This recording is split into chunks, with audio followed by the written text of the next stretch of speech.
மீண்டும் மீண்டும் சந்திப்போம். அவரு மீண்டும் மீண்டும் சந்திப்போம் அப்படின்னு சொன்னப்போ நம்ம எல்லாரும் கை தட்டணும். ஆனா அதே விஷயம் உங்க கழுத்து வலி மீண்டும் மீண்டும் வந்துச்சு அப்படின்னா உங்களுக்கு அழுக தானே வருது. அத வேற ஞாபகப்படுத்திட்டீங்க.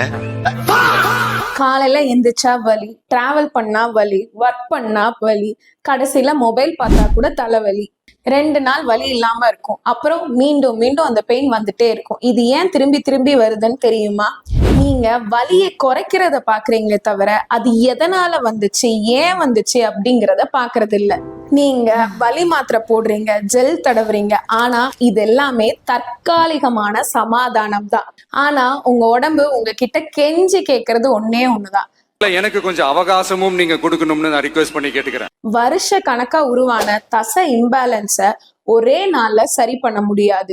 உங்க வலி வர்றதுக்கான மூல காரணத்தை கண்டுபிடிச்சு அதற்கேத்த சரியான ட்ரீட்மெண்ட்டும் கரெக்டான உடற்பயிற்சியும் அப்புறம் கொஞ்சம் ரெக்கவரி டைமும் கொடுக்கணும். இதை மட்டும் கரெக்டா நீங்க பண்ணீங்க அப்படின்னா உங்க உடம்பு ஒரு நாள் கெத்தா சொல்லும், This is a new beginning. மீண்டும் மீண்டும் வர வழிய இக்னோர் பண்ணாதீங்க. அரசியல்ல வேணா மீண்டும் மீண்டும் சந்திப்போம் அப்படிங்கிறது கெத்தா இருக்கலாம், ஆனா உங்க உடம்பு விஷயத்துல அது ரொம்பவே கெட்டது. உங்க வலியோட ரூட் காஸ் என்னன்னு தெரிஞ்சுக்கணுமா? எங்களுக்கு டிஎம் பண்ணுங்க, நம்ம சேர்ந்து ஒரு புதிய ஆரம்பத்தை உருவாக்குவோம். இந்த வீடியோவை மீண்டும் மீண்டும் வலியை சந்திச்சிட்டு இருக்க உங்க ஃப்ரெண்ட்ஸ்க்கு மறக்காம ஷேர் பண்ணுங்க. பாய்.